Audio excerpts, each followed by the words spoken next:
اور یہ بات میرے اوپر نہیں آئی، نہیں تو یہ الزام بھی مجھے ہی جھیلنا پڑتا کہ تم نے اپنی ہونے والی بیوی کو شے دے رکھی ہے۔ کیسر کی بات سن کر بے ساختہ میرے منہ سے کہہ چھوٹ گیا کہ کیسر بھی ہنسنے لگے اور مجھ سے کہنے لگے، ایسے ہی ہنستی مسکراتی رہا کرو، تمہارے چہرے پر پریشانی یا خوف کے تاثرات اچھے نہیں لگتے۔ ہم دونوں ایسے ہی محبت بھری باتیں کرتے یونیورسٹی پہنچ گئے۔ کیسر نے مجھے یونیورسٹی اتارتے ہوئے کہا کہ پریشان مت ہونا، میں تمہیں واپسی پر پک کر لوں گا۔ میں سر ہلاتے ہوئے یونیورسٹی کے اندر داخل ہونے لگی۔ یونیورسٹی بہت بڑی اور خوبصورت تھی۔ آج سے پہلے میں نے ایسا ماحول نہیں دیکھا تھا۔ لڑکے لڑکیاں سب اکٹھے جا رہے تھے، مجھے یہاں کا ماحول بہت اچھا لگ رہا تھا۔ سب لوگ پیار محبت سے تعلیم حاصل کر رہے تھے۔ ایسا ماحول میں نے آج تک کہیں نہیں دیکھا تھا، مجھے بہت اچھا لگ رہا تھا۔ میں دبے قدم چلتی رہی، تبھی مجھے ایک لڑکی ملی جو مجھ سے اپنی کلاس کے بارے میں پوچھنے لگی۔ میں نے اسے بتایا کہ میں خود یہاں پر نئی اسٹوڈنٹ ہوں، ابھی تو مجھے خود بھی نہیں پتا کہ کلاسز کس طرف ہیں۔ اس طرح میری اور اس کی اچھی خاصی دوستی ہو گئی۔ ہم نے مل کر اپنی کلاس کو ڈھونڈا اور معلوم ہوا کہ ہم دونوں ہی ایک ہی کلاس کی اسٹوڈنٹ ہیں۔ پہلے دن مجھے بہت اچھی دوست کا ساتھ مل گیا تھا، میں بے حد خوش تھی۔ اب میں اور کرن ایک ساتھ رہتے، پڑھائی لکھائی اور کھانے پینے میں بھی ہم میں کوئی اونچ نیچ کا فرق نہیں تھا۔ ہم ایک دوسرے کے ساتھ مل کر پڑھائی کرتی، ایک دوسرے سے مل کر کھاتے پیتی۔ ہم دونوں یونیورسٹی کی زندگی کو انجوائے کر رہی تھی۔ میں ذرا اچھے خاندان سے تعلق رکھتی تھی، جبکہ کرن ایک متوسط طبقے سے تعلق رکھتی تھی۔ اسی وجہ سے کرن ہمیشہ ہی میرے ساتھ بات کرتے اور کھاتے پیتے کچھ جھجک محسوس کرتے تھے۔ میں اس طرح کرن کے ساتھ گھل مل گئی کہ اس کے اور میرے درمیان سٹیٹس کا جو فرق تھا میں نے اس فرق کو مٹا دیا۔ اب کرن کو میرے ساتھ بات کرنے، کھانے پینے میں بالکل جھجک محسوس نہیں ہوتی تھی۔ ہم دونوں سہیلیاں ساتھ ہی زندگی کو انجوائے کر رہی تھی۔ یونیورسٹی میں بھی میری پڑھائی کا لیول بہت اچھا تھا، میرے بہت اچھے نمبر آتے، سب لوگ میرے نوٹس کا استعمال کرتے اور میرے نوٹس سب لوگوں کو پڑھائی کرنے میں آسانی پیدا کرتے۔ میرے رشتہ دار میری یونیورسٹی کی زندگی کو دیکھ کر کچھ زیادہ خوش نظر نہیں آتے تھے۔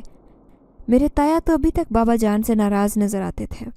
میں بابا جان کے ساتھ ہی یونیورسٹی آ جایا کرتی تھی۔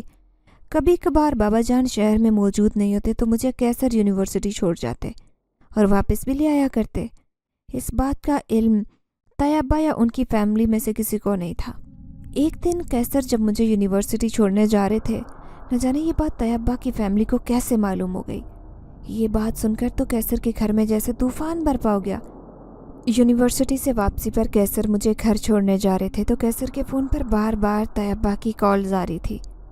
کیسر نے جیسے ہی کال اٹھائی تو طیبہ نے بے انتہا غصے میں کیسر کو برا بلا کہنا شروع کر دیا۔ کیسر خاموشی سے سب سنتے جا رہے تھے۔ تبھی کیسر نے غصے میں فون کاٹتے ہوئے کہا کہ زندگی عذاب بن کر رہ گئی ہے۔ میرے لاکھ پوچھنے پر بھی کیسر نے مجھ سے کوئی بات شیئر نہیں کی تھی۔ میں پریشان سی ہو گئی تھی۔ اتنا تو مجھے معلوم تھا کہ کال طیبہ کی ہی آئی تھی، لیکن بات کیا ہوئی اس بارے میں چاہ کر بھی میں جان نہیں پائی۔ کیسر کا موڈ بہت خراب تھا۔ اب مجھے پریشانی ہونے لگی۔ کیسر نے مجھے گھر سے باہر اتارتے ہوئے کہا کہ صبح شاید میں تمہیں پک کرنے نہ آ سکوں۔ اگر میں نہ آیا تو تم یونیورسٹی سے چھٹی کر لینا، باقی کی بات میں تمہیں فون پر بتاؤں گا۔ اتنا کہتے ہوئے کیسر مجھے گھر کے باہر اتار کر چلے گئے۔ میں منہ لٹکائے گھر کے اندر داخل ہوئی۔ اماں نے مجھے دیکھتے ہوئے پوچھا کہ سب خیریت ہے؟ تم تو کیسر کے ساتھ آنے والی تھی، کیسر کہاں ہے؟ کیا تم دونوں کے بیچ کوئی لڑائی جھگڑا ہوا ہے؟ میں نے اماں کو چپ کرواتے ہوئے کہا کہ مجھے تو خود نہیں معلوم کہ کیسر کو کیا ہوا تھا، بس اتنا معلوم ہے کہ جب وہ مجھے یونیورسٹی سے پک کرنے آئے تھے تو تب طیبہ کی کال ان کے موبائل پر آئی تھی۔ اس کے بعد ان کے درمیان کیا بات ہوئی مجھے اس بات کا بالکل علم نہیں، بس اتنا معلوم ہے کہ اس فون کے بعد کیسر کا موڈ سخت خراب تھا اور وہ منہ میں کچھ بڑبڑا رہے تھے۔ اماں میری طرف دیکھتے ہوئے کہنے لگی کہ اللہ ہی خیر کرے، بھائی صاحب نے نہ جانے اب کون سی بات پکڑ لی ہوگی۔ اماں بھی اس بات سے خوب واقف تھی کہ طیبہ کسی بھی چھوٹی سے چھوٹی بات کو پکڑ کر اپنی انا کا مسئلہ بناتے۔ کچھ وقت گزرا تو اماں کے فون پر تیمی کی کال جانے لگی۔ جیسے ہی اماں نے فون اٹھایا تو تیمی روتے ہوئے اماں سے کہنے لگی کہ آپ لوگوں کی وجہ سے میرا کیسر گھر چھوڑ کر چلا گیا ہے۔ تیمہ کا اتنا کہنا تھا کہ میرے پاؤں تلے سے تو زمین کھسک گئی۔ مجھے کچھ سمجھ نہیں آ رہا تھا کہ آخر وہاں کیا ہے۔ میں کیسر کو مسلسل کالز کر رہی تھی اور کیسر کا فون بند جا رہا تھا۔ میں پریشانی کے عالم میں سر پکڑے بیٹھی تھی کہ تبھی تھوڑی دیر بعد دروازے پر دستک ہوئی۔ جیسے ہی میں نے دروازہ کھولا تو کیسر میری آنکھوں کے سامنے کھڑا تھا۔ میں کیسر کو دیکھ کر خوش ہو گئی۔ تبھی میں نے ان سے پوچھا کہ آپ کہاں تھے اور گھر چھوڑ کر کہاں چلے گئے تھے؟ طیمہ بہت پریشان ہو رہی تھی۔ کیسر نے مجھے خاموش کرواتے ہوئے کہا کہ نہ جانے کس نے ابا تک یہ خبر پہنچائی ہے کہ میں تمہیں یونیورسٹی لے کر آتا ہوں اور چھوڑنے بھی جاتا ہوں۔ بس اسی بات کو لے کر ابا میرے ساتھ جھگڑا کرے تھے اور میں ناراض ہو کر گھر سے نکل آیا۔ میں نے کیسر کی بات سنی تو ان سے کہا کہ یہ کون سی چھپی رہنے والی بات تھی؟ سب کو پتہ ہے کہ میں یونیورسٹی جاتی ہوں اور کوئی بھی دیکھ کر طیبہ کو یہ انفارمیشن دے سکتا تھا۔ لیکن طیبہ کو آخر اعتراض ہے کیا؟ اب میں آپ کی منگیتر ہونے کے ساتھ آپ کی کزن بھی ہوں، کیا میرا پر کوئی حق نہیں ہے؟ میری آنکھوں میں آنسو بہہ آئے۔ کیسر نے میری آنکھوں سے آنسو صاف کرتے ہوئے کہا کہ سارے حق ہی تمہارے ہیں، لیکن میں کیا کر سکتا ہوں؟ اماں اور ابا پرانی سوچوں کے مالک ہیں، ان کے اندر جتنا بھی پڑھ لکھ جاؤ کبھی بھی اویئرنیس نہیں آئے گی۔ اماں نے کیسر کو گھر میں دیکھا تو اماں کیسر سے کہنے لگی کہ یہ بہت بری بات ہے کہ تم اپنی ماں کو بتائے بغیر گھر سے نکل آئے۔ تمہاری ماں بات بات پر مجھے گناہ گار ٹھہرا رہی ہے۔ کیسر نے اپنی اماں کو فون کرتے ہوئے کہا کہ میں ابھی بھی چچی اماں کے گھر آیا ہوں، آپ لوگ پریشان مت ہو، میں جلدی گھر آ جاؤں گا۔ کچھ دیر کیسر ہمارے گھر ہی رہے۔ ابھی وہ ہمارے گھر میں ہی تھے کہ جب بابا جان بھی آ گئے۔ میری آنکھوں میں آنسو تھے اور بابا جان میری آنکھوں کی زبان بہت اچھی طرح سے پڑھ سکتے تھے۔ بابا جان نے میری طرف دیکھتے ہوئے کہا کہ کیا بات ہے؟ میری شہزادی بیٹی پریشان دکھائی دے رہی ہے۔ میں نے بابا جان کو کچھ نہیں بتایا۔ بابا جان نے اماں کو مخاطب کرتے ہوئے کہا کہ ایک پریشانی کی خبر میرے پاس بھی ہے۔ اماں حیران ہو کر بابا جان کی طرف دیکھنے لگی اور کہنے لگی اللہ خیر کرے، اب آپ کو کیا خبر سنانی ہے؟ کیسر اور میں بھی بابا جان کی بات غور سے سننے لگے تھے۔ تبھی بابا جان نے اپنے کوٹ کی جیب میں ایک لفافہ نکالتے ہوئے اماں کے ہاتھ میں تھمایا۔ جیسے ہی اماں نے وہ لفافہ نکال کر دیکھا تو حیران رہ گئی کہ یہ کیسا لفافہ ہے۔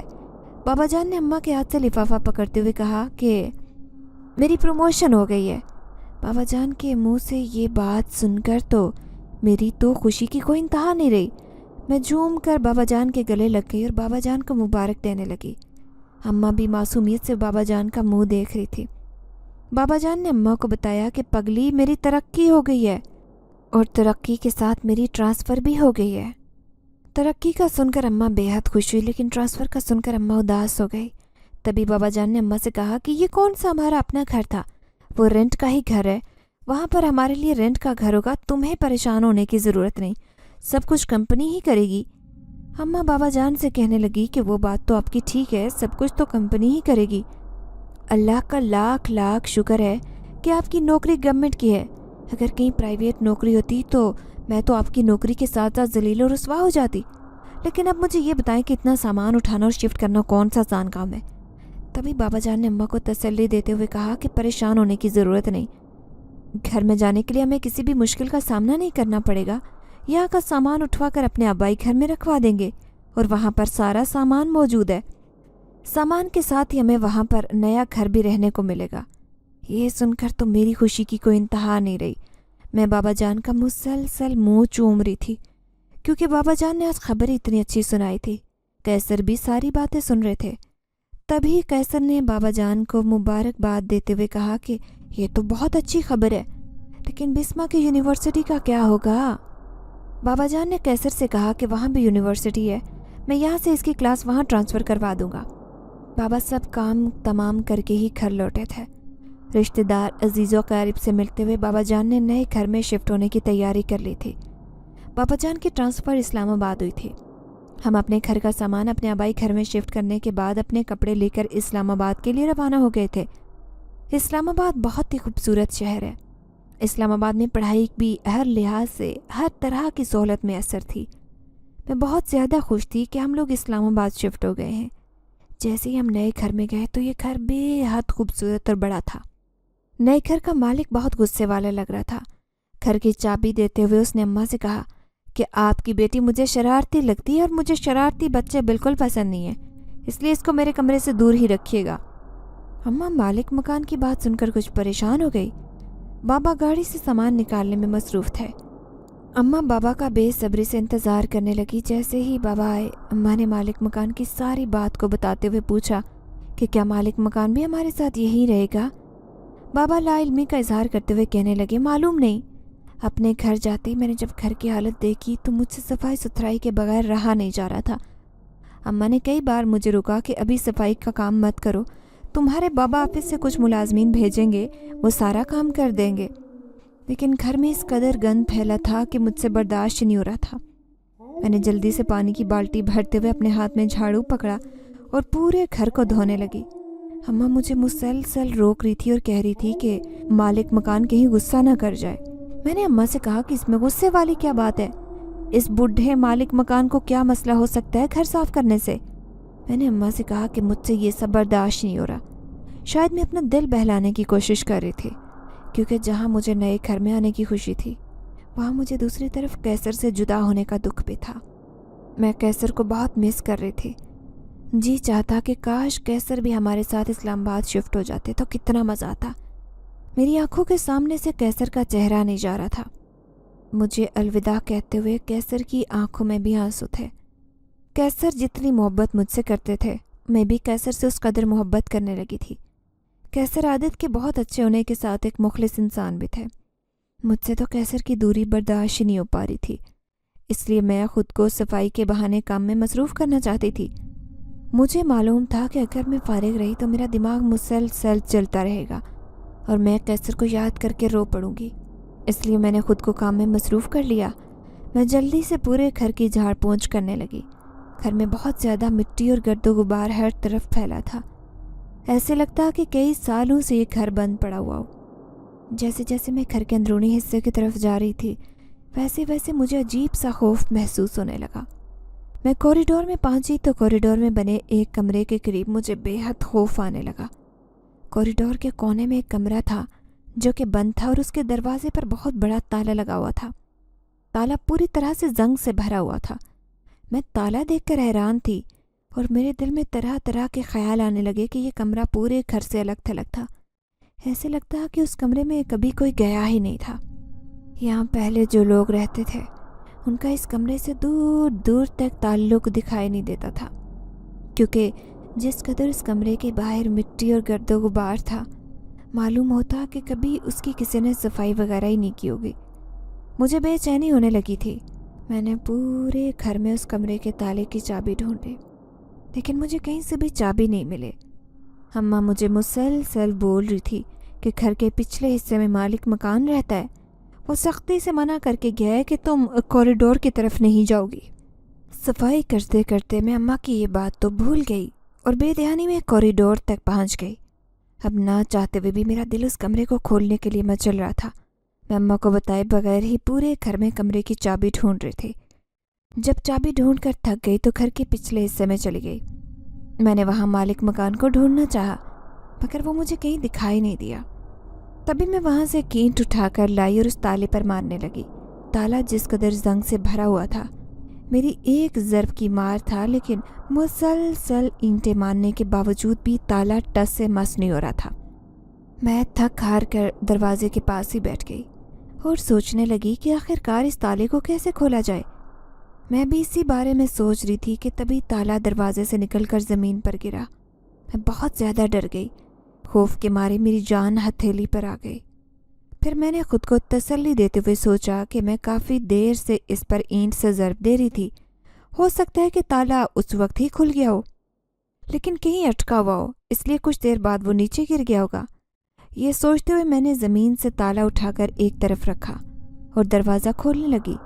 جیسے ہی میں نے دروازہ کھولا تو کمرے میں بڑے بڑے اور لمبے جالے لٹک رہے تھے۔ معلوم ہوتا تھا کہ یہ کمرہ کئی سالوں سے کسی نے کھولا ہی نہیں تھا۔ میں نے ہاتھ اندر بڑھاتے ہوئے لائٹ آن کرنے کی کوشش کی، مگر کمرے میں لائٹ موجود نہیں تھی۔ میں نے جلدی سے کمرے کی کھڑکی کو کھولتے ہوئے کمرے میں روشنی کرنا چاہی۔ جیسے ہی کمرے کی کھڑکی کھولی تو کمرے میں بے شمار سامان پڑا تھا۔ جہاں تک میری نظر جا رہی تھی وہاں تک سوائے جالے اور دھول مٹی کے کچھ بھی نہیں تھا۔ اتنے سامان میں میری نظر ایک ایسی الماری پر پڑی جو اس قدر گندگی میں بھی اتنی صاف دکھائی دے رہی تھی جیسے وہ ابھی کسی نے پینٹ کروا کر اس کمرے میں رکھی ہو۔ میں یہ منظر دیکھ کر حیران ہونے کے ساتھ پریشان ہونے لگی، کیونکہ اس کمرے میں پڑی ہوئی ہر چیز پر دھول مٹی پڑی ہوئی تھی سوائے اس الماری کے۔